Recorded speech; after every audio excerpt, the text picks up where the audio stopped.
कि सफलता के फल कभी कच्चे नहीं। आत्मविश्वास सफलता की गारंटी तो नहीं दे सकता। धक्के खाए हैं, बहुत मुसीबतों का सामना किया, बाधाओं का सामना किया है, पर हिम्मत नहीं आने की प्रेरणा अवश्य देता है। जिनकी निगाहें, जिनकी सोच, तो रास्ता खुद बनाना है।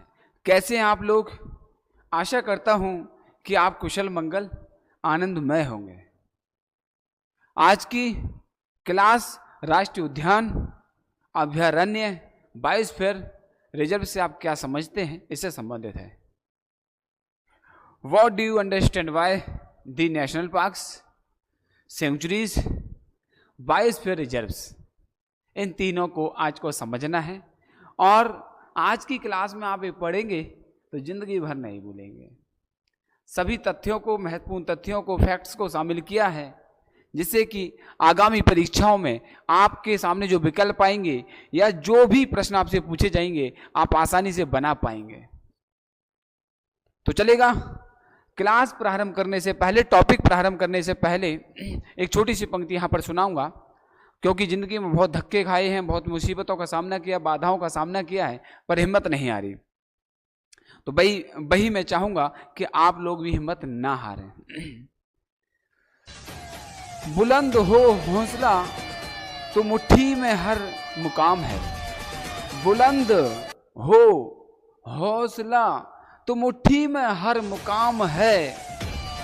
मुश्किलें और मुसीबतें तो जिंदगी में आम है। बुलंद हो हौसला तो मुट्ठी में हर मुकाम है। मुश्किलें और मुसीबतें आना तो जिंदगी में आम है। जिंदा हो तो ताकत रखो बाजुओं में। जिंदा हो तो ताकत रखो बाजुओं में। लहरों के खिलाफ तैरने की, क्योंकि लहरों के साथ बह जाना तो लाशों का काम है। क्योंकि लहरों के साथ बह जाना तो लाशों का काम है। कौन कहता है कि बने हुए ख्वाब, सपने, लक्ष्य सच्चे नहीं होते? कौन कहता है कि बने हुए ख्वाब, सपने, लक्ष्य सच्चे नहीं होते? अरे मंजिल उन्हीं को नहीं मिलती जिनके इरादे अच्छे नहीं होते। रूखी सूखी रोटी और धक्के बहुत खाए हैं जिंदगी में। रूखी सूखी रोटी और धक्के बहुत खाए हैं जिंदगी में, लेकिन आज देख पा रहा हूं, लेकिन आज देख पा रहा हूं कि सफलता के फल कभी कच्चे नहीं होते। क्योंकि सफलता के फल कभी कच्चे नहीं होते। मेहनत करिएगा, सफलता मिलेगी, और सफलता के फल कभी कच्चे नहीं होंगे, पके होंगे, आपको सफल बनाएंगे। तो चलेगा, यहां पर हम स्टार्ट करते हैं आज की क्लास। ये है सबसे पहला क्वेश्चन। आपसे पूछना चाहूंगा, आप राष्ट्रीय उद्यान से क्या समझते हैं? What do you understand by the national park? क्या होते हैं नेशनल पार्क? राष्ट्रीय उद्यान क्या होते हैं? राष्ट्रीय उद्यान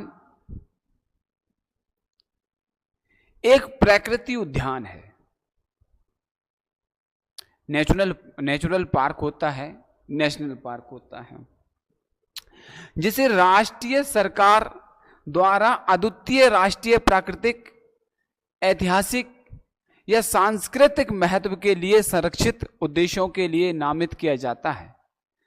तो हम कह सकते हैं राष्ट्रीय उद्यान केंद्र सरकार द्वारा प्रकृति को संरक्षित करने के लिए राष्ट्रीय, प्राकृतिक, ऐतिहासिक और सांस्कृतिक महत्व को संरक्षित करने के लिए एक ऐसा प्राकृतिक स्थान या जगह जिसको संरक्षित किया जाता है, वो राष्ट्रीय उद्यान होता है। यह प्राकृतिक, अर्ध प्राकृतिक, विकसित भूमि का एक क्षेत्र है जिसे सरकार क्या करती है? संरक्षित करती है, और अक्सर इसका स्वामित्व भी रखती है।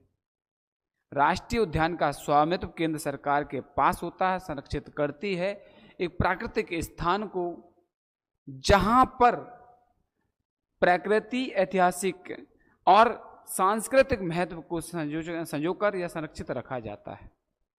और इसके अंदर जो प्राणी होते हैं उनको भी संरक्षण दिया जाता है। ऐसा स्थान राष्ट्रीय उद्यान कहलाता है, जिसकी देखरेख, संरक्षण और जिसका स्वामित्व राष्ट्रीय सरकार या केंद्र सरकार के पास होता है। ऐसे स्थान को राष्ट्रीय उद्यान या राष्ट्रीय पार्क या नेशनल पार्क कहते हैं। अगला, राष्ट्रीय उद्यान का अर्थ क्या होता है?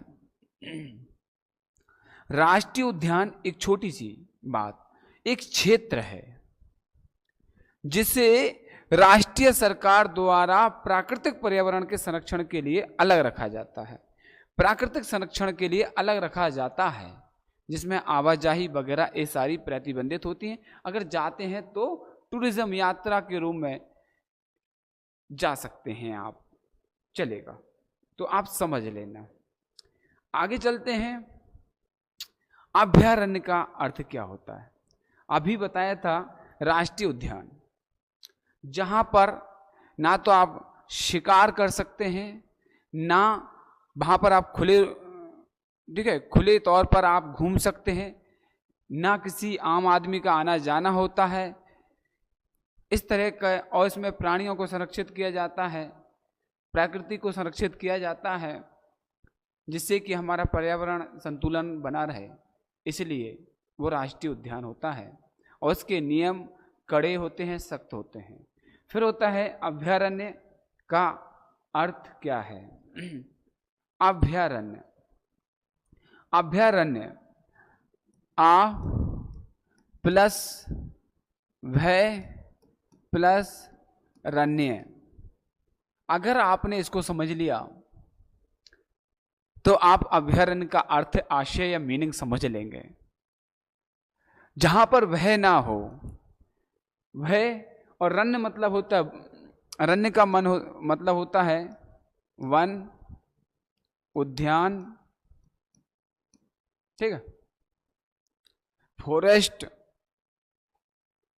चलेगा। तो जिस जगह में आपको भय ना हो, ऐसा वन जहां पर भय ना हो, उसको अभयारण्य कहते हैं। अभयारण्य का अर्थ अभय प्लस अरण्य, अर्थात ऐसा अरण्य या वन जहां जानवर बिना किसी भय के रहते हैं। राष्ट्रीय पार्क में कभी भी ऐसे जानवर नहीं रहते, जैसे हिरण हो गया है, ठीक है, गाय हो गई है, नील गाय हो गई है, इस तरह के जानवर नहीं रहते हैं, क्योंकि इनका शिकार शेर, बाघ, चीता ये कर लेंगे, इनको भय होता है।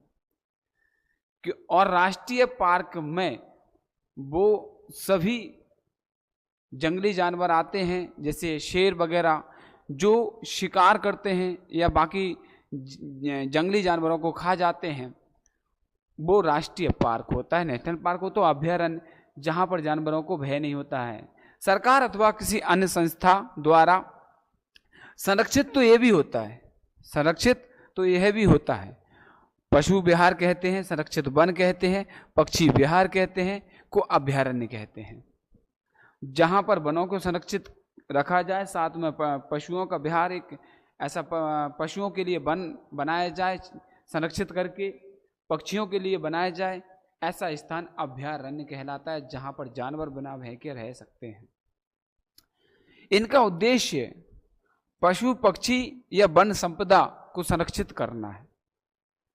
एक और डेफिनेशन बना सकते हो कि ऐसा स्थान जहां पर, ऐसा पर्यावरणीय स्थान जहां पर पशु, पक्षी या वन संपदा को संरक्षित करना हो, उसका विकास करना हो, शिक्षा तथा अनुसंधान के क्षेत्र में उसकी मदद लेना हो, वह स्थान अभयारण्य कहलाता है। और जहां पर जानवर बिना भय के रह सकें, वो अभयारण्य कहलाता है।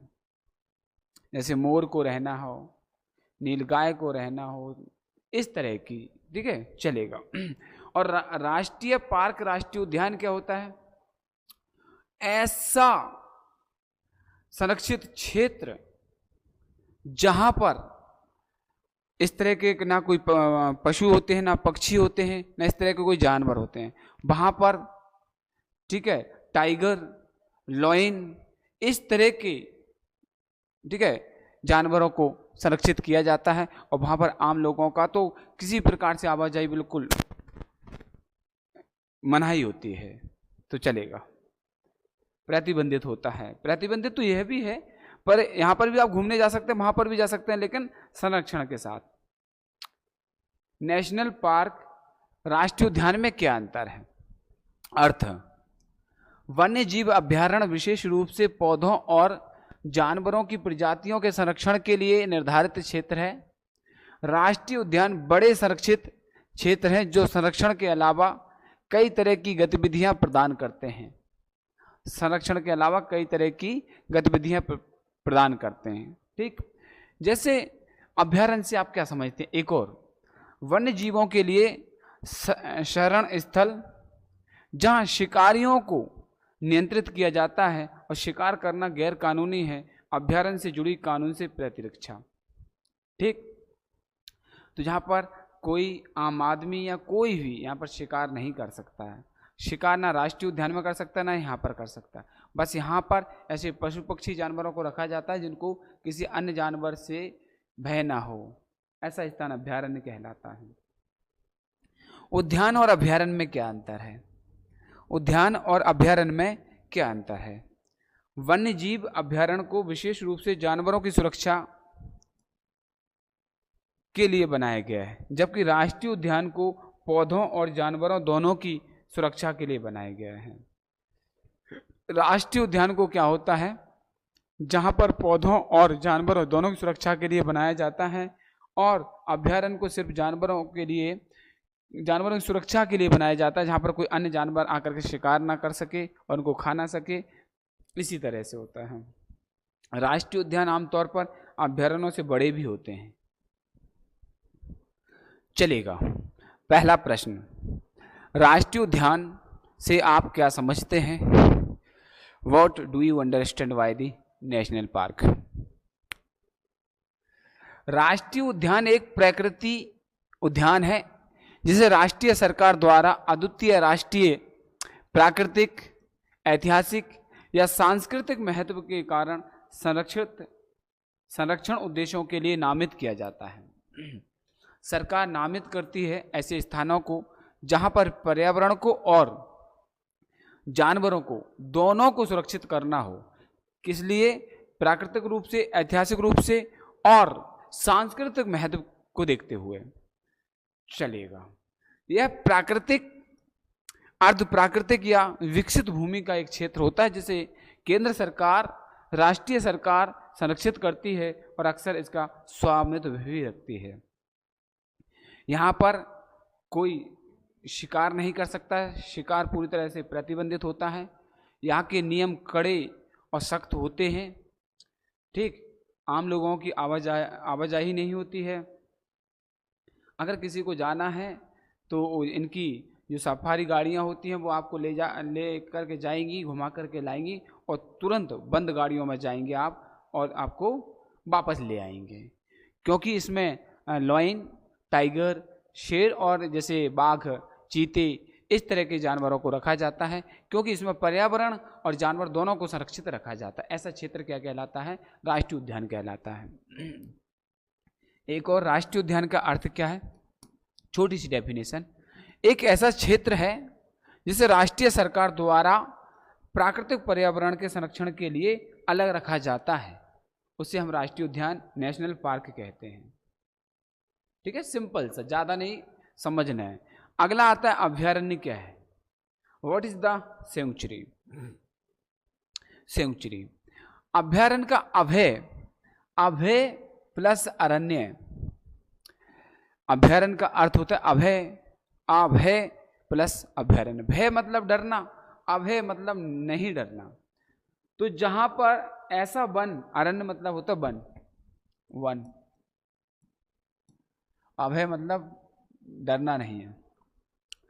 ऐसा वन क्षेत्र, प्राकृतिक क्षेत्र जहां पर जानवर बिना डरे बिना भय के रह सकते हैं, पशु पक्षी और वन या पर्यावरण बिना भय के रह सकता हो, उसे हम क्या कहते हैं? अभयारण्य कहते हैं। इसका उद्देश्य पशु पक्षी या वन संपदा को संरक्षित करना है, उसका विकास करना है। शिक्षा अनुसंधान के क्षेत्र में इनकी मदद ली जा सकती हो, इनकी प्रजातियों के बारे में, स्पीसीज के बारे में, इनके इतिहास के बारे में, ठीक है, इनकी उत्पत्ति के बारे में अगर कोई अनुसंधान या रिसर्च करना हो तो इसलिए इनको संरक्षित किया जाता है। किसके लिए? एनिमल्स, बर्ड्स और फॉरेस्ट, ठीक, प्रॉपर्टीज को। तो ये अभयारण्य होता है। आपको पता है जैसे हिरण हो गए हैं, काला हिरण हो गया है, ठीक है, सींग वाला हिरण हो गया, बिना सींग वाला हिरण हो गया है, नील गाय हो गई है, ठीक है, ऐसे कुछ भैंसें वगैरह होती हैं, कुछ इस तरह के अभयारण्य कहलाते हैं जहां पर इनको संरक्षित किया जाता है। चलेगा, मोर हो गया है, इन सबको संरक्षित किया जाता है। नेशनल पार्क और राष्ट्रीय उद्यान में क्या अंतर है? नेशनल पार्क और राष्ट्रीय उद्यान में क्या अंतर है?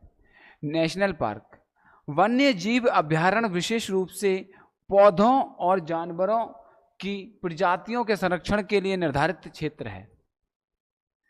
राष्ट्रीय उद्यान बड़े संरक्षित क्षेत्र हैं जो संरक्षण के अलावा कई तरह की गतिविधियां प्रदान करते हैं। चलिए, अभयारण्य से क्या समझते हैं आप? अभयारण्य से क्या समझते हैं?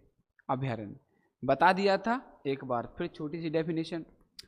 वन्य जीवों के लिए शरण स्थल जहां शिकारियों को नियंत्रित किया जा सके, शिकार करना गैर कानूनी है और अभयारण्य से जुड़ी कानून से प्रतिरक्षा भी दी जाती है। क्या है? अगर कुछ ऐसी प्रजातियां हैं, कुछ ऐसे जानवर हैं, वन्य जीव हैं, इनको अब जंगलों में अगर इनको संरक्षित नहीं किया जाता तो इनको शेर, बाघ ये सब क्या करते? शिकार कर लेते और अपना शिकार बना करके खा जाते, ये विलुप्त हो जाते। इनके विलुप्त होने से पर्यावरण रूखा सूखा या नष्ट ही हो जाता है एक तरह से बिना, ठीक है। तो इनको संरक्षण देना है ताकि जानवरों से जो, ठीक है, खूंखार जानवर हैं या शेर हो गया, बाघ हो गया, उनसे बचाना है। साथ ही साथ जो खूंखार मनुष्य होते हैं, शिकारी होते हैं, जो इनको, ठीक है, तस्करी करते हैं, इनको शिकार करके इनका हड्डियाँ, मांस, कुछ लोग तो मांस भी खाते हैं कुछ जानवरों का, हिरण वगैरह इनका, ठीक है, कुछ जीवों का। इस तरह से इनका संरक्षण देते हैं ताकि पर्यावरण संतुलन बना रहे। फिर क्या होता है? उद्यान और अभयारण्य में क्या अंतर है? अभी मैंने जस्ट बताया था कि वन्य जीव अभयारण्य को विशेष रूप से जानवरों की सुरक्षा के लिए बनाया जाता है, बस जानवरों की सुरक्षा के लिए बनाया जाता है और जानवर वहां पर बिना भय के रह सकें ऐसा स्थान अभयारण्य होता है। जबकि राष्ट्रीय उद्यान को पौधों और जानवरों दोनों की सुरक्षा के लिए बनाया जाता है। आप किसी भी जंगल में, किसी भी उद्यान में अगर लॉयन है, अगर टाइगर है, शेर और बाघ है, तो आप वहाँ के जंगल को काट सकते हैं? काटने जा सकते हैं? नहीं जा सकते हैं। तो इसलिए राष्ट्रीय उद्यान बनाया जाता है कि वहाँ के जंगलों को, जानवरों दोनों को सुरक्षित रखा जाए, संरक्षित रखा जाए। ऐसा क्षेत्र क्या कहलाता है? राष्ट्रीय उद्यान। और जहाँ पर सिर्फ जानवरों को सुरक्षित रखा जाए, संरक्षित रखा जाए, बिना भय के रखा जाए, ऐसे स्थान को अभयारण्य कहते हैं। ठीक है, समझ आ रहा है? बिल्कुल। राष्ट्रीय उद्यान आमतौर पर अभयारण्यों से बड़े भी होते हैं और राष्ट्रीय उद्यान बहुत बड़े होते हैं, अभयारण्य कुछ सीमा तक होते हैं। जैसे अपना हो गया इंदौर में कौन सा हो गया? राला मंडल हो गया। राला मंडल एक अभयारण्य है जहां, और आप में से कौन कौन राला मंडल घूमने गया है? कमेंट करके जरूर बताएं, ठीक है। और राला मंडल, ठीक है, घूम के जरूर आए होंगे आप, अगर इंदौर में रहते हैं तो, और नहीं गए हों तो आप घूमने जरूर जाइएगा, चलेगा।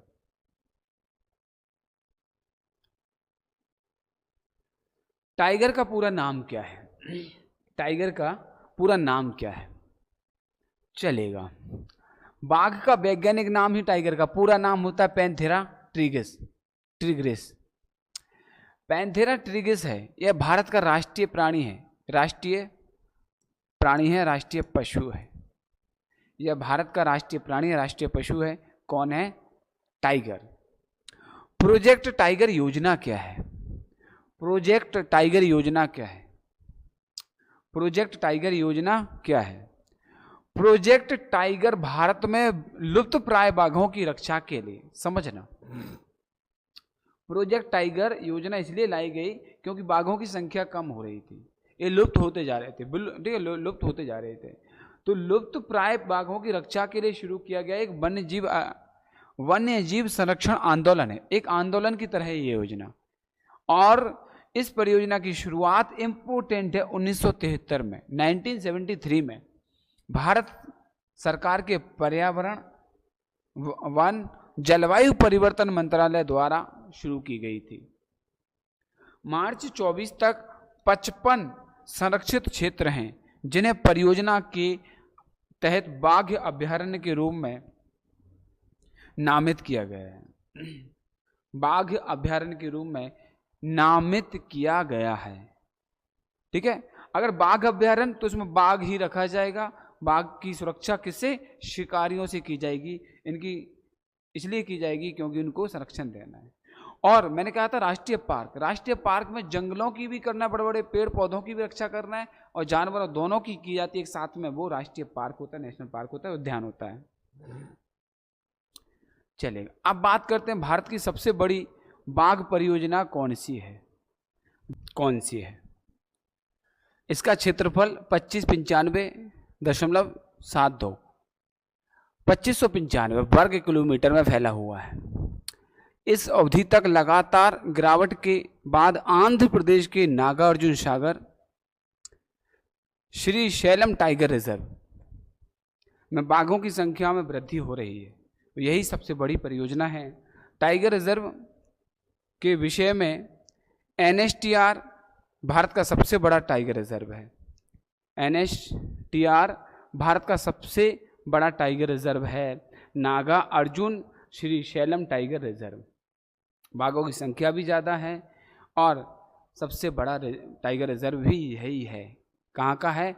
देख लो, आपको सब बता दिया। आंध्र प्रदेश का। कहाँ का? आंध्र प्रदेश का। विश्व का सबसे पुराना राष्ट्रीय उद्यान कौन सा है? वर्ल्ड का सबसे ओल्डेस्ट नेशनल पार्क कौन सा है? तो सबसे ओल्डेस्ट नेशनल पार्क कौन सा है? चलेगा, पहला राष्ट्रीय उद्यान Yellowstone grand prismatic spring, Yellowstone national park, Wyoming, संयुक्त राज्य अमेरिका। येलोस्टोन दुनिया का पहला राष्ट्रीय उद्यान था। यह दुनिया का पहला राष्ट्रीय उद्यान था, ठीक है। यह येलोस्टोन नेशनल पार्क भी कहते हैं, ये याद रख लेना, येलोस्टोन नेशनल पार्क, या फिर व्योमिंग संयुक्त राज्य अमेरिका का, या कह सकते हैं Yellowstone grand prismatic spring national park. ये पहला, विश्व का पहला राष्ट्रीय उद्यान है। 1872 में येलोस्टोन नेशनल पार्क को संयुक्त राज्य अमेरिका के पहले राष्ट्रीय उद्यान के रूप में स्थापित किया गया था, जो दुनिया का पहला राष्ट्रीय उद्यान भी था। 1872 में येलोस्टोन नेशनल पार्क, बस इतना याद रख लेना, येलोस्टोन नेशनल पार्क को संयुक्त राज्य अमेरिका के पहले राष्ट्रीय उद्यान के रूप में स्थापित किया गया था और दुनिया का पहला राष्ट्रीय उद्यान यही है, येलोस्टोन नेशनल पार्क। राष्ट्रीय उद्यान किसने घोषित किया? राष्ट्रीय उद्यान किसने घोषित किया? राष्ट्रीय उद्यानों की घोषणा केंद्र सरकार, राज्य सरकार दोनों द्वारा की जा सकती है। यह कौन करता है? स्टेट गवर्नमेंट और सेंट्रल गवर्नमेंट दोनों ही नेशनल पार्क की घोषणा कर सकते हैं। राज्य विधानमंडल द्वारा पारित प्रस्ताव के अलावा किसी राष्ट्रीय उद्यान की सीमाओं में कोई परिवर्तन नहीं किया जाएगा। और जो राष्ट्रीय उद्यान की सीमाएं होती हैं, बॉर्डर्स होते हैं, उनमें सिर्फ राज्य विधानमंडल प्रस्ताव पारित करेगा, तभी जाकर के इसमें कुछ चेंजेस हो सकता है, परिवर्तन हो सकता है। चलेगा। राष्ट्रीय उद्यानों की स्थापना क्यों की जाती है? समझते जाना, आपको एक एक चीज समझाएंगे, देख लेना। क्यों की जाती है? भारत में राष्ट्रीय उद्यान ऐसे संरक्षित क्षेत्र हैं जिन्हें सरकार, राज्य सरकार, केंद्र सरकार द्वारा वनों, वन्यजीवों, वनस्पतियों, जीवों जैसे प्राकृतिक संसाधनों के संरक्षण, सुरक्षा के लिए स्थापित किया जाता है। समझ गए क्यों किया जाता है राष्ट्रीय उद्यानों की स्थापना? क्योंकि इसमें वन होते हैं, वन्यजीव होते हैं, वनस्पतियां होती हैं, इनको संरक्षण देना होता है, सुरक्षा देनी होती है, इसलिए ऐसा क्षेत्र बनाया जाता है, स्थापना की जाती है। विश्व का सबसे बड़ा बाघ अभयारण्य कौन सा है? येलोस्टोन राष्ट्रीय पार्क था, वो सबसे बड़ा राष्ट्रीय उद्यान था, सबसे पहला था। दुनिया में म्यांमार का हुकाउंग वैली टाइगर रिजर्व कहां पर है? तनाई शहर के पास स्थित है। टाइगर रिजर्व एरिया 6500 वर्ग किलोमीटर में है। दुनिया का सबसे बड़ा टाइगर रिजर्व है, टाइगर अभयारण्य है, ठीक है, बाघ अभयारण्य है। और कहां पर है? ठीक है, हुकाउंग वैली टाइगर रिजर्व। बस हुकाउंग वैली टाइगर रिजर्व म्यांमार में है, इतना याद रखना है आपको। म्यांमार कंट्री का नाम याद रखना है और हुकाउंग वैली टाइगर रिजर्व याद रखना, बस, और कुछ भी नहीं रखना। सबसे बड़ा बाघ अभयारण्य है, सबसे बड़ा बाघ अभयारण्य है। चलिए, ए है यहाँ पर, ठीक, ए इंडिया है, ए इधर है। अब बात करते हैं पहला राष्ट्रीय उद्यान कौन सा था? पहला राष्ट्रीय उद्यान कौन सा था? येलोस्टोन 1872 में पहला राष्ट्रीय उद्यान बना, ये तो पढ़ चुके हम। 1916 में कब बना था? 1916 में, डेट नहीं बता पाया था पहले, 1916 में बना था। 4 दशकों तक देश के पार्कों, रिजर्वों, स्मारकों की देखरेख युद्ध, कृषि, आंतरिक विभागों द्वारा अलग अलग समय पर की जाती थी पहले, और 1916 में इसको राष्ट्रीय उद्यान घोषित कर दिया। ओके, चलेगा। भारत का पहला राष्ट्रीय पार्क। अब भारत की बात करते हैं। किसकी? भारत की बात करते हैं। देख लेना, आपको इसमें कुछ दिख रहा हो तो समझ लेना पहली बात क्या कहने वाले हैं। भारत का पहला राष्ट्रीय park Jim Corbett park, Jim Corbett park Bharat का पहला राष्ट्रीय पार्क है, जो सन 1936 1936 में स्थापित हुआ। इसका नाम हेली नेशनल पार्क था। पहले क्या कहते थे? हेली नेशनल पार्क, पहले इसको कहते थे हेली नेशनल पार्क। पहले किस नाम से जाना जाता था? हेली नेशनल पार्क के नाम से जानते थे। और 1957 में महान प्राकृतिकवादी, प्रख्यात संरक्षणवादी स्वर्गीय जिम कॉर्बेट की याद में पार्क को कॉर्बेट नेशनल पार्क के रूप में परिवर्तित किया गया। 1936 में इसको किस नाम से बनाया गया था? Heli national park. और 1957 में किसके नाम पर? ठीक है, जिम कॉर्बेट की याद में इस पार्क को जिम कॉर्बेट पार्क का नाम दिया गया। परिवर्तित नाम किया गया किससे? हेली नेशनल पार्क से बदलकर जिम कॉर्बेट कर दिया गया। इसकी दूरी नैनीताल से काला उड़ूंगी एवं रामनगर होते हुए 118 किलोमीटर है। कितनी है? 118 किलोमीटर है। देखो, कॉर्बेट नेशनल पार्क, रामनगर, ठीक है, उत्तराखंड। कहाँ पर है? उत्तराखंड में है। कहाँ पर है? उत्तराखंड में है। भारत का सबसे पहला राष्ट्रीय पार्क है। ओके, चलेगा। आगे चलते हैं, कंटिन्यू।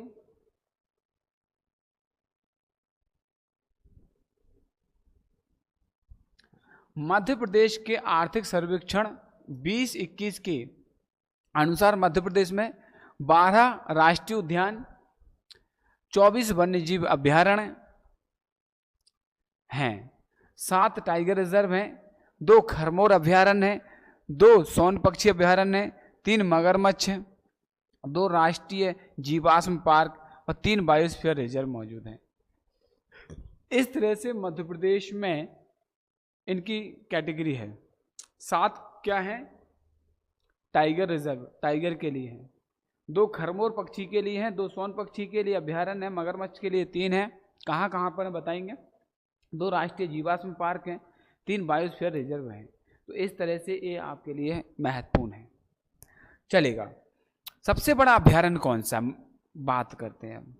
सबसे बड़ा अभ्यारण्य कौन सा है? वो वर्ल्ड का बताया था, सबसे बड़ा अभ्यारण्य विश्व का बताया था, भारत की बात कर रहे हैं। भारतीय जंगली गधा अभ्यारण्य छोटे रण के कच्छ क्या है, गुजरात में है सबसे बड़ा अभ्यारण्य।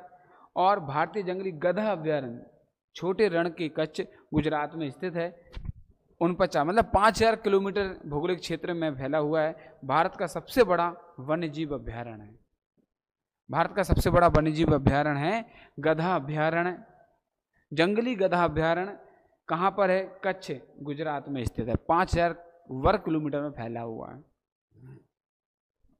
ठीक है, 5000 वर्ग किलोमीटर में फैला हुआ है। चलेगा, आगे चलते हैं, कंटिन्यू।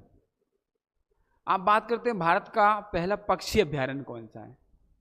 भारत का पहला पक्षी अभ्यारण्य कौन सा है? 1971 में संरक्षित पक्षी अभ्यारण्य घोषित किया गया था। 85 में विश्व धरोहर भी घोषित किया गया। कौन सा? केवलादेव राष्ट्रीय अभ्यारण्य उद्यान। भारत का पहला पक्षी अभ्यारण्य कौन सा है? केवलादेव राष्ट्रीय उद्यान या केवलादेव घना राष्ट्रीय उद्यान। भारत के राजस्थान में स्थित एक विख्यात पक्षी अभ्यारण्य है। इसको पहले भरतपुर पक्षी विहार के नाम से जाना जाता था। पहले भरतपुर पक्षी विहार के नाम से जाना जाता था, राजस्थान में है। ठीक है, गुजरात में क्या है? पहला, ठीक है, गधा अभ्यारण्य है। सबसे बड़ा अभ्यारण्य कहाँ पर है? गधा अभ्यारण्य गुजरात कच्छ में है। और पहला कहाँ पर है? 1971 में पक्षी अभ्यारण्य बना, 85 में विश्व धरोहर घोषित कर दिया। और केवलादेव राष्ट्रीय उद्यान जो भरतपुर राजस्थान में है, पहले भरतपुर पक्षी विहार के नाम से जानते थे, अब इसका नाम हो गया केवलादेव घना राष्ट्रीय उद्यान भी कहते हैं। इनके संरक्षण के लिए है।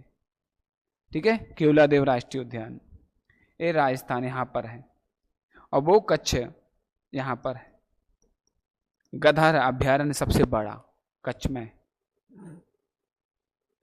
चलेगा, तो पहला पक्षी अभ्यारण्य ये है। मध्य प्रदेश के सभी राष्ट्रीय उद्यानों के नाम। मध्य प्रदेश के सभी राष्ट्रीय उद्यानों के नाम। मध्य प्रदेश भारत के कुछ सबसे शानदार राष्ट्रीय उद्यानों का घर है। जंगलों, घास के मैदानों, नदी के पारिस्थितिक तंत्र के विशाल विस्तार के साथ राज्य वन्यजीव और प्रकृति प्रेमियों के लिए स्वर्ग है। मध्य प्रदेश में कुल 12 राष्ट्रीय उद्यान हैं। अपनी अनूठी विशेषताओं और आकर्षणों के विश्व भर प्रसिद्ध है। मध्य प्रदेश के कुछ सबसे प्रसिद्ध राष्ट्रीय उद्यानों में बांधवगढ़, कान्हा, सतपुड़ा, पन्ना, पेंच ये शामिल हैं, प्रसिद्ध हैं, फेमस हैं। राष्ट्रीय उद्यान अपनी अविश्वसनीय जैव विविधता के लिए जाने जाते हैं। भारत में वनस्पतियों और जीवों की कुछ दुर्लभ प्रजातियों के संरक्षण के लिए महत्वपूर्ण भूमिका निभाते हैं। तो मध्य प्रदेश के कुछ राष्ट्रीय उद्यान हैं जो प्रमुख हैं, बांधवगढ़, कान्हा, सतना, पन्ना, ठीक है, सतपुड़ा, पन्ना, पेंच ये शामिल हैं। आगे चलते हैं इसी क्रम में नाम के साथ। बांधवगढ़ राष्ट्रीय उद्यान। बांधवगढ़ राष्ट्रीय उद्यान। बांधवगढ़ राष्ट्रीय उद्यान। बांधवगढ़ राष्ट्रीय उद्यान मध्य प्रदेश के उमरिया जिले में स्थित है। बांधवगढ़ राष्ट्रीय उद्यान मध्य प्रदेश के उमरिया जिले में स्थित है। कहाँ पर है? उमरिया जिले में स्थित है। बांधवगढ़ राष्ट्रीय उद्यान मध्य प्रदेश के उमरिया जिले में स्थित है। भारत के सबसे प्रसिद्ध राष्ट्रीय उद्यानों में से एक है। राष्ट्रीय उद्यान 437 वर्ग किलोमीटर में फैला हुआ है। और कुछ भी ज़्यादा नहीं पढ़ना, बस इतना ही पढ़ना है, बाकी सुन लेना। जैव विविधता, घने जंगलों, आश्चर्यजनक परिदृश्य के लिए प्रसिद्ध है। ठीक है, तो कहाँ पर है? उमरिया में, इतना ध्यान रखना है। और 1993 में राष्ट्रीय उद्यान को बाघ परियोजना के अंतर्गत रखा गया था, टाइगर रिजर्व बनाया गया, बस इतना याद रखना है। बांधवगढ़ राष्ट्रीय उद्यान उमरिया में है। 1993 में इसे बाघ परियोजना या टाइगर रिजर्व बना दिया गया था, बस इतना याद रखना है। बस आगे चलते हैं, बाकी पढ़ लेना क्या होता है क्या नहीं है, ये आपके लिए। कान्हा राष्ट्रीय उद्यान, कान्हा राष्ट्रीय उद्यान, कान्हा राष्ट्रीय उद्यान। अब कान्हा राष्ट्रीय उद्यान की बात करते हैं तो समझना, कान्हा राष्ट्रीय उद्यान ये है। कान्हा राष्ट्रीय उद्यान, कान्हा राष्ट्रीय उद्यान भारत के सबसे बड़े और सबसे प्रसिद्ध राष्ट्रीय उद्यानों में से एक है। कान्हा राष्ट्रीय उद्यान भारत के सबसे बड़े और प्रसिद्ध राष्ट्रीय उद्यानों में से एक है। यह मंडला और बालाघाट जिले में आता है। मध्य प्रदेश के मंडला और बालाघाट जिलों में आता है। तो याद रखना है कहाँ पर आता है? मंडला और बालाघाट जिले में फैला हुआ है कान्हा राष्ट्रीय उद्यान। और 940 किलोमीटर इम्पोर्टेंट नहीं है, और अपनी विविध वनस्पतियों और जीवों के लिए प्रसिद्ध है, जिसमें कई लुप्त प्रजातियां शामिल हैं। चलेगा, इतना इम्पोर्टेंट नहीं है, बस जिले याद रखना, मंडला और, चलेगा, जिले याद रखना था आपको, मंडला और बालाघाट। कान्हा राष्ट्रीय उद्यान को 1933 में वन्यजीव अभ्यारण्य बनाया, 55 में राष्ट्रीय उद्यान घोषित किया। पहले 1933 में अभ्यारण्य था, 55 में राष्ट्रीय उद्यान या पार्क बनाया, नेशनल पार्क। राष्ट्रीय उद्यान को 74 में बाघ परियोजना, प्रोजेक्ट टाइगर रिजर्व घोषित किया गया। 93 में किसको घोषित किया गया था? 1974 में किसको किया गया? कान्हा राष्ट्रीय उद्यान को। बंगाल टाइगर के अलावा यहाँ पर कौन सा टाइगर? बंगाल टाइगर है। कान्हा नेशनल पार्क कई उल्लेखनीय प्रजातियों का घर भी है। तेंदुआ हो गया, बारहसिंगा हो गया, एक प्रकार का हिरण भी रहता है इसमें, जंगली कुत्ता, भारतीय गौर सांभर हिरण भी शामिल हैं। उसी के अंदर अलग अलग इनको संरक्षित किया गया है। टाइगर रिजर्व 1974, 1955 में राष्ट्रीय पार्क बनाया, उद्यान बनाया, और 1933 में अभ्यारण्य हुआ करता था। इसकी ये डिटेल है, इसकी डिटेल ये है कान्हा राष्ट्रीय उद्यान की। ठीक है, ये यहाँ पर आता है मंडला और बालाघाट, मंडला और बालाघाट के पास आता है, चलेगा, उनमें ही फैला हुआ दोनों जिलों में। अब आता है पेंच राष्ट्रीय उद्यान। अभी आपने देखा था एक कान्हा है और कान्हा के नीचे पेंच है। ठीक है, और कान्हा से ऊपर क्या था? बांधवगढ़ के नीचे कान्हा राष्ट्रीय उद्यान, ये पेंच आ गया है। पेंच राष्ट्रीय उद्यान मध्य प्रदेश के सिवनी और छिंदवाड़ा जिलों में है। ये पेंच कहाँ पर आता है? ठीक है, सिवनी और छिंदवाड़ा में आता है। पेंच कहाँ पर आता है? सिवनी और छिंदवाड़ा जिलों में स्थित है, और महाराष्ट्र में भी फैला हुआ है। ये क्या है? मध्य प्रदेश के अलावा कुछ भाग इसका महाराष्ट्र में भी फैला हुआ है। सिवनी, छिंदवाड़ा और ये नीचे, ठीक है, यहाँ तक फैला हुआ है, यहाँ तक। तो ये कहाँ पर? महाराष्ट्र में भी फैला हुआ है। और यह वनस्पतियों, जीवों की विविध प्राणियों के लिए प्रसिद्ध है। बस यहाँ पर फिर 75 में स्थापित किया गया था। इसकी स्थापना कब हुई? 1975 में। पेंच नदी के नाम पर इस राष्ट्रीय उद्यान का नाम रखा गया पेंच अभ्यारण्य। पेंच राष्ट्रीय उद्यान अपनी समृद्ध जैव विविधता के लिए प्रसिद्ध है तथा यहाँ कई लुप्तप्राय प्रजाति या दुर्लभ प्रजातियां पाई जाती हैं, दुर्लभ प्रजातियां पाई जाती हैं। ठीक, सतपुड़ा राष्ट्रीय उद्यान, सतपुड़ा राष्ट्रीय उद्यान, सतपुड़ा राष्ट्रीय उद्यान। सतपुड़ा राष्ट्रीय उद्यान मध्य प्रदेश का एक लोकप्रिय राष्ट्रीय उद्यान है, राज्य के होशंगाबाद जिले में आता है। सतपुड़ा राष्ट्रीय उद्यान, कान्हा, पेंच और इस सतपुड़ा राष्ट्रीय उद्यान कहाँ पर आता है? होशंगाबाद में आता है। ये कहाँ पर आता है? होशंगाबाद। राष्ट्रीय उद्यान 524 नहीं, सतपुड़ा राष्ट्रीय उद्यान की स्थापना 81 में हुई थी। 75 में किसकी हुई थी?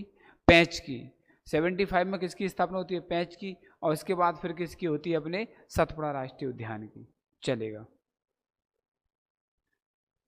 फिर बात करते हैं संजय राष्ट्रीय उद्यान। संजय राष्ट्रीय उद्यान, संजय राष्ट्रीय उद्यान मध्य प्रदेश के सीधी जिले में स्थित है, एक राष्ट्रीय उद्यान है। ये कहाँ पर आता है? सीधी जिले में आता है। कहाँ पर आता है? सीधी जिले में आता है। चलेगा। कौन सा हो गया अपना? संजय राष्ट्रीय उद्यान। संजय राष्ट्रीय उद्यान, ये है संजय राष्ट्रीय उद्यान, सीधी में आता है। संजय राष्ट्रीय उद्यान सीधी जिले में आता है। नेशनल पार्क ये फैला हुआ है, मत याद रखना, ज़्यादा जरूरी नहीं है। और संजय राष्ट्रीय उद्यान की स्थापना 81 में होती है। सतपुड़ा राष्ट्रीय उद्यान होशंगाबाद, संजय राष्ट्रीय उद्यान सीधी, दोनों की स्थापना 81 में होती है। संजय नेशनल पार्क का नाम संजय पहाड़ियों के नाम पर रखा गया है, जो विंध्य रेंज का एक हिस्सा है और पार्क से होकर गुजरता है। इसका नाम क्या? संजय पहाड़ियों के नाम पर रखा है। विंध्य रेंज का एक हिस्सा है संजय पहाड़ी, और पार्क से होकर गुजरती है पहाड़ियाँ, इसलिए इसका नाम संजय रखा गया है। पेंच, पेंच नदी के नाम पर रखा गया है। कहाँ पर है पेंच? शिवनी और छिंदवाड़ा में, और कुछ भाग कहाँ पर है? महाराष्ट्र में है। ठीक है। इसी तरह से अपना कान्हा किसली कहाँ पर है? मंडला और बालाघाट में फैला हुआ है। और अपना बांधवगढ़ कहाँ पर है? उमरिया में। इनको आपको ध्यान से याद रखना है। चलेगा। माधव नेशनल पार्क, एक होता है बांधवगढ़, एक होता है माधव नेशनल पार्क। माधव राष्ट्रीय उद्यान मध्य प्रदेश के शिवपुरी जिले में है। नेशनल पार्क 375 वर्ग किलोमीटर में फैला है। समृद्ध जैव विविधता, सुंदर परिदृश्य के लिए जाना जाता है। इसकी स्थापना 1959 में हुई थी तथा यहाँ बाघ, तेंदुआ, चीतल, सांभर, भारतीय बाइसन सहित वनस्पतियों जीवों की कई प्रजातियां पाई जाती हैं। इम्पोर्टेंट है, उद्यान का नाम माधव सागर झील के नाम पर रखा गया है। इसी के बीच में माधव सागर झील है, उसी के नाम पर माधव राष्ट्रीय उद्यान रखा है। उद्यान के भीतर स्थित क्या क्या है? झील तो स्थित है। नेशनल पार्क अपने कई ऐतिहासिक और सांस्कृतिक स्मारकों के लिए जाना जाता है, जिसमें माधव विलास पैलेस है, महल है। माधव विलास महल भी है अंदर, जॉर्ज कैसल भी शामिल है। पार्क के अंदर जॉर्ज कैसल और माधव विलास पैलेस भी स्थित है। एक प्रकार से कहा जाए तो एक अलग ही नेशनल पार्क है। वन विहार राष्ट्रीय उद्यान, क्या कहते हैं? वन विहार राष्ट्रीय उद्यान, इसको पढ़ लेना, पूछा गया कई बार। वन विहार राष्ट्रीय उद्यान मध्य प्रदेश की राजधानी भोपाल में आता है। राष्ट्रीय उद्यान ज़्यादा नहीं 4-5 किलोमीटर में फैला हुआ है। समृद्ध जैव विविधता, शांत परिवेश के लिए जाना जाता है। पार्क की स्थापना 79 में की गई थी।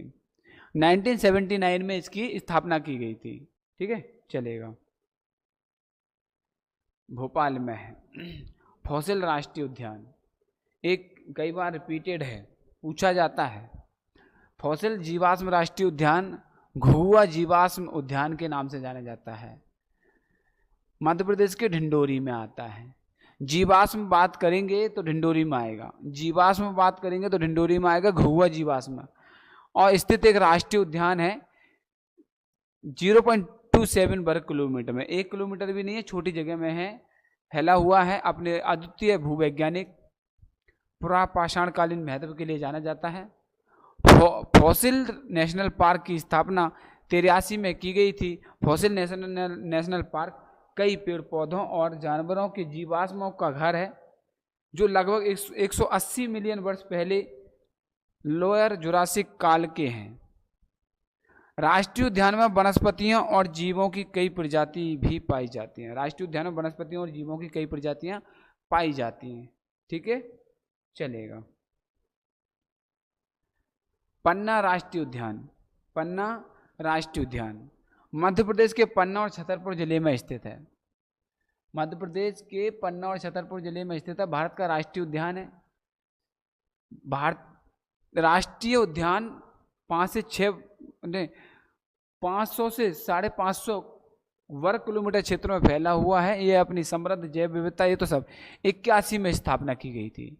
इसकी स्थापना पैंच और संजय, और ठीक है, इनकी स्थापना कब की गई थी? चलेगा। संजय सतपुड़ा की स्थापना की गई थी और इसकी स्थापना भी 81 में। भारत सरकार द्वारा वर्ष 94 में पन्ना राष्ट्रीय बाघ परियोजना के अंतर्गत रखा गया। इसको 94 में बाघ परियोजना के अंतर्गत रखा गया, टाइगर रिजर्व घोषित किया गया। राष्ट्रीय उद्यान लुप्तप्राय बंगाल टाइगर के लिए अपने पुनरुत्पादन कार्यक्रम के लिए जाना जाता है और यह बाघ आबादी के बढ़ाने में सफल रहा है। जो अपना पन्ना राष्ट्रीय उद्यान है, बाघों की संख्या बढ़ाने में सफल रहा है। 94 में टाइगर प्रोजेक्ट के अंतर्गत रखा गया इसको, चलेगा। ये पन्ना है, ठीक, चलेगा। आगे चलते हैं। कुनो राष्ट्रीय उद्यान। कुनो राष्ट्रीय उद्यान मध्य प्रदेश के श्योपुर में आता है। नेशनल पार्क 300-350 वर्ग किलोमीटर में फैला हुआ है और कुनो राष्ट्रीय उद्यान की स्थापना 2018 में हुई थी। ये नया है, इसकी स्थापना होती है 2018 में, श्योपुर में होती है। जिले का नाम याद रखना। ये कहाँ पर होती है? श्योपुर में होती है। कुनो पालनपुर, ठीक है। वर्ल्ड लाइफ सेंचुरी, जीव अभ्यारण्य, चलेगा। राष्ट्रीय उद्यान है। अब आता है डायनासोर राष्ट्रीय उद्यान, जीवाश्म राष्ट्रीय उद्यान। डायनासोर का नाम आएगा तो आप धार में आ जाएंगे और जीवाश्म का नाम आएगा तो ढिंडोरी में चले जाएंगे। डायनासोर राष्ट्रीय उद्यान मध्य प्रदेश के धार जिले में स्थित है।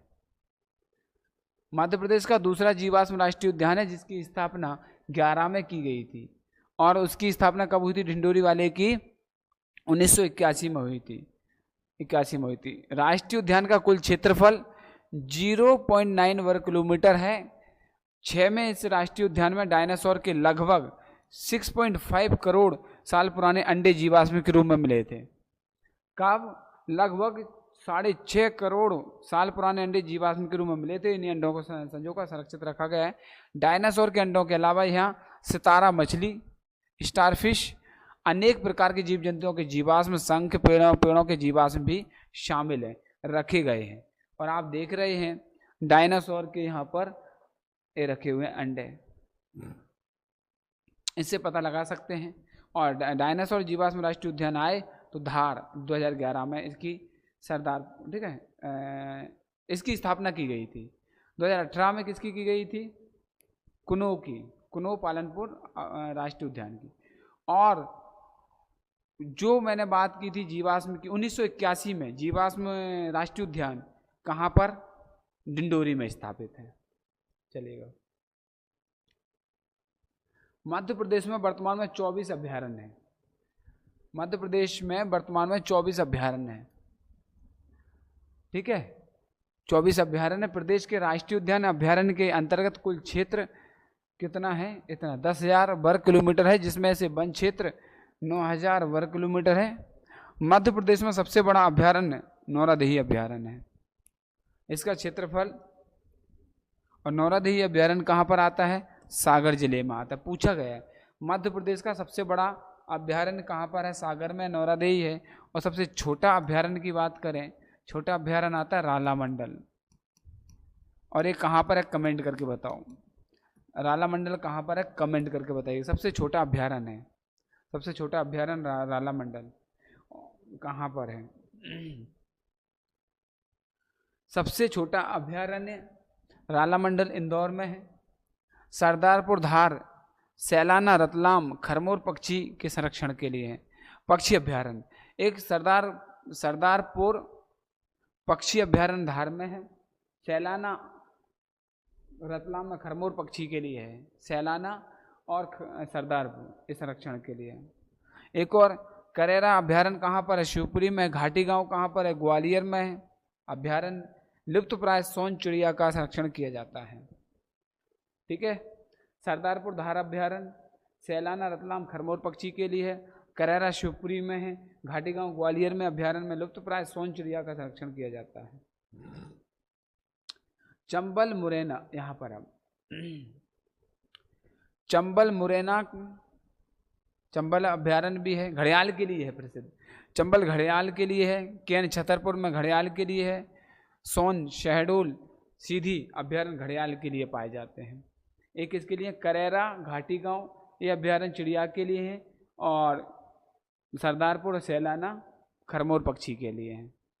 घड़ियाल के लिए कौन कौन से हुए? चंबल घड़ियाल अभ्यारण्य मुरैना में है, केन छतरपुर में है, सोन शहडोल में है। तो चंबल, मुरैना, केन छतरपुर, सोन शहडोल, ये घड़ियाल के लिए तीनों हैं। ये पक्षी अभ्यारण्य है, देख लेना, सब बता चुका हूँ यहाँ पर। मध्य प्रदेश के अभ्यारण्य की लिस्ट जिले सहित फटाफट पढ़ेंगे, ठीक है। यहाँ पर खिवनी कहाँ पर है? देवास में है। खिवनी अभ्यारण्य कहाँ पर है? देवास में है। नरसिंहगढ़ अभ्यारण्य कहाँ पर है? राजगढ़ में है। गांधी सागर अभ्यारण्य कहाँ पर है? मंदसौर और नीमच में है। मंदसौर और नीमच में है। मंदसौर और नीमच में। बोरी अभ्यारण्य कहाँ पर है? ये पूछा गया कई बार। बोरी अभ्यारण्य होशंगाबाद। गांधी सागर, मंदसौर और नीमच। नरसिंहगढ़, राजगढ़। खिवनी, देवास। एक खिवनी पूछा जा सकता है आगे आने वाले समय में, चलेगा। अब यहां पर बात करते हैं पचमढ़ी अभ्यारण्य कहाँ पर है? होशंगाबाद में। डुबरी संजय अभ्यारण्य कहाँ पर है? सीधी में। संजय को डुबरी अभ्यारण्य भी कहते हैं और ये भी कहते हैं, ये सीधी में है। रातापानी अभ्यारण्य पूछा गया है, रायसेन और सीहोर में है। रातापानी अभ्यारण्य कहाँ पर है? रायसेन और सीहोर में है। सिघोरी अभ्यारण्य कहाँ पर है? ये भी रायसेन में है, ये भी रायसेन में। ध्यान रखना ये चीज़ें आपकी परीक्षा की दृष्टि से। नौरादेई कहाँ पर है? देखो यहाँ पर नौरादेई वैसे सागर में माना जाता है सबसे बड़ा अभ्यारण्य है नौरादेई, लेकिन दमोह में भी है, नरसिंहपुर में भी फैला हुआ है। पेंच, मुगावली, शिवनी, छिंदवाड़ा। पेंच कहाँ पर है? मुगावली, और साथ में शिवनी, छिंदवाड़ा। राष्ट्रीय चंबल अभ्यारण्य मुरैना में है। सोन घड़ियाल सीधी, शहडोल और सतना। सोन घड़ियाल कहाँ पर है? सीधी, शहडोल, सतना। चलिए अब आगे चलते हैं। कुनूप पालनपुर, पालपुर या पालनपुर श्योपुर में है। ये नाम याद रखते जाना, लिखते जाना, याद करते जाना। करेरा अभ्यारण्य, करेरा अभ्यारण्य कहाँ पर है? शिवपुरी। राजपत्र में अधिसूचना जारी कर इसे डिनोटिफाइड कर दिया गया है। घाटी गांव शिवपुरी, नहीं ग्वालियर। घाटी गांव कहाँ पर है? ग्वालियर, ये गलत हो गया। घाटी गांव ग्वालियर में है, घाटी गांव ग्वालियर में है। बगदरा सीधी में है, ठीक है। मंडला। पनपथा उमरिया में है। पनपथा कहाँ पर है? उमरिया में। पनपथा कहाँ पर है? उमरिया में। चलेगा। सरदारपुर खरमोर अभ्यारण्य धार में है। सैलाना खरमोर रतलाम में है। सैलाना अभ्यारण्य रतलाम में, खरमोर के लिए। गंगऊ पन्ना में पूछा गया है। गंगऊ कहाँ पर आता है? पन्ना में। राला मंडल कहाँ पर आता है? सबसे छोटा अभ्यारण्य इंदौर में है। ओरछा अभ्यारण्य कहाँ पर आता है? ओरछा अभ्यारण्य आता है निमाड़ी और टीकमगढ़। ओरछा अभ्यारण्य कहाँ पर आता है? निमाड़ी और टीकमगढ़। निमाड़ी और टीकमगढ़, निमाड़ी और टीकमगढ़। वीरांगना दुर्गावती दमोह में, याद रखना, जब जबलपुर मत लगा देना। वीरांगना दुर्गावती दमोह में लगाना है। कालीभीत पूछा गया, प्रस्तावित है, बैतूल में है। कालीभीत प्रस्तावित है, ध्यान रखने ना। कालीभीत अभ्यारण्य प्रस्तावित बैतूल में। सुरमैनिया प्रस्तावित खंडवा में। सुरमैनिया प्रस्तावित खंडवा में। मानधाता प्रस्तावित अभ्यारण्य खंडवा में। खंडवा में दो प्रस्तावित अभ्यारण्य, सुरमैनिया और मानधाता। सुरमैनिया, मानधाता। कालीभीत कहाँ पर है? बैतूल में। ये ध्यान रख लेना, पूछे जा सकते हैं प्रस्तावित, 100% पूछे जाएंगे आगामी परीक्षाओं में। अब चलते हैं यहाँ पर। कट्ठीवाड़ा में भी एक प्रस्तावित है, ठीक है। कट्ठीवाड़ा नहीं, कट्ठीवाड़ा नाम से प्रस्तावित है, अलीराजपुर में बनेगा। कट्ठीवाड़ा कहाँ बनेगा? अलीराजपुर में। 4 अभ्यारण्य प्रस्तावित हैं। फिर एक और है 5वां, मयूर अभ्यारण्य प्रस्तावित है झाबुआ में। कामधेनु गौ अभ्यारण्य आगरमालवा में बना हुआ है। कैन घड़ियाल ये छतरपुर पन्ना में बना हुआ है। कैन घड़ियाल ठीक है, छतरपुर पन्ना में बना हुआ है। कर्माझिरी अभ्यारण्य शिवनी में है। इस तरह से अभ्यारण्यों की लिस्ट है। एक बार और आपको अच्छे से पूरा बता देता हूँ, समझ लेना। पूरे 1 मिनट में बताऊंगा, फटाफट ये लाइन आप देख लेना, ठीक है। जल्द से जल्द देख लेना यहाँ से, ठीक है। कुछ भी नहीं, बस बताऊंगा। स्टार्ट।